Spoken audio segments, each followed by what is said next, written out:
Hello, Arsenal 2, Paris Saint-Germain 2, and it looks like 2, it'll be the number of the night, looks like we'll be second in the group. Come the end, it's out of our hands now, the group is PSG's to win.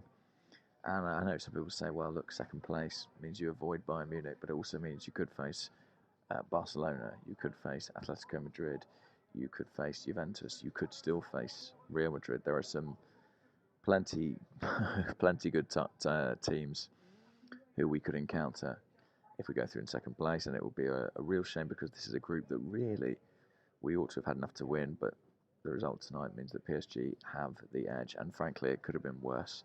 You know, the way Arsenal played tonight, PSG will feel perhaps they ought to have won.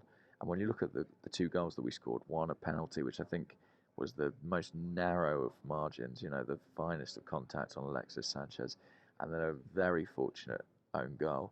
Beyond that, there really wasn't a clear-cut chance to speak of.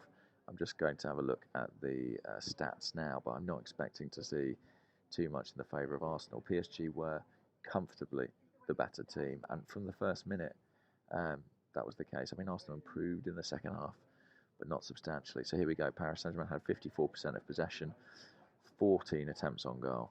Arsenal managed just one shot on target in the entire night. The key to PSG's success, really, I think, was their midfield. I think in Thiago Motta and in Verratti, they had players who were very comfortable keeping the ball and were able to outmaneuver an Arsenal midfield of Aaron Ramsey and Francis Coquelin. Somewhat surprising that Arsene Wenger saw fit to pair those players. It's not worked in the past, and it didn't particularly work tonight. And that's not really a criticism of either as an individual. I don't necessarily think they gel well as a pair.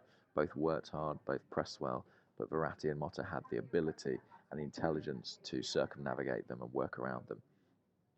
What Granit Xhaka has to do to get a game, I'm not sure, frankly. Olivier Giroud was a man who did get a game and tucked away the penalty to make it 1-1 before half-time. We had gone behind. If you talked about an area of the Arsenal defence where you thought we might be susceptible, the channel between Mustafi and Jenkinson would surely have been in it. And so it proved when Matuidi ran into that gap. It looked like Mustafi tried to play him onside, got it all wrong. Offside rather, got it all wrong. And Matuidi crossed for Cavani to score a goal. He should have had, I don't know, 3 or 4 tonight, much like in the first leg. Yeah, I mean, the guy he's got great movement, but his finishing certainly needs some work. Anyway, we were 1-0 behind, did not look like getting anything.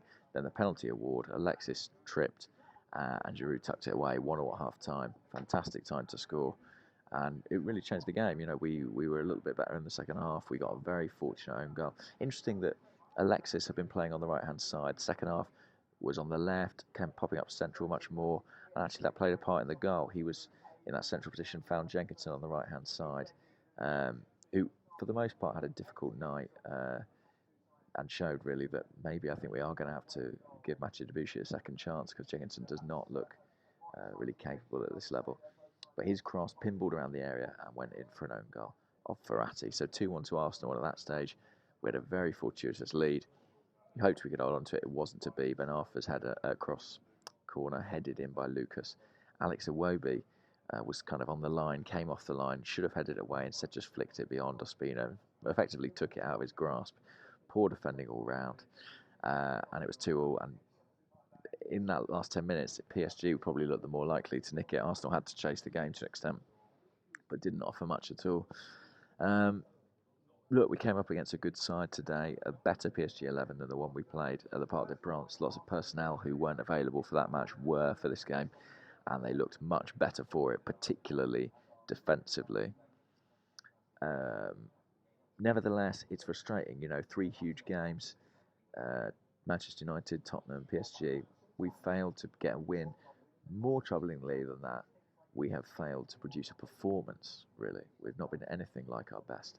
Arsene Wenger, I'm sure, will talk about the resilience of the team, the character of the team, the fact that this unbeaten spell carries on. You know, we've not lost since the opening day. And there is a measure of quality and satisfaction to be taken from that. However, Spurs are unbeaten for the entire season. And we know that's a side with plenty of problems, in the Premier League at least. You know, you can have an unbeaten run. It doesn't necessarily mean that you're any great shakes. And I think Arsenal look like a side who are going to get caught out sooner rather than later. And as for our future in the Champions League, well, that looks perilous now. But then, I suppose in some respects it always did. I'm going to stop rambling there. There's going to be more of this kind of inane chatter on tomorrow's Askcast Extra Live. So see some of you there, or listen to that on Friday. Cheers.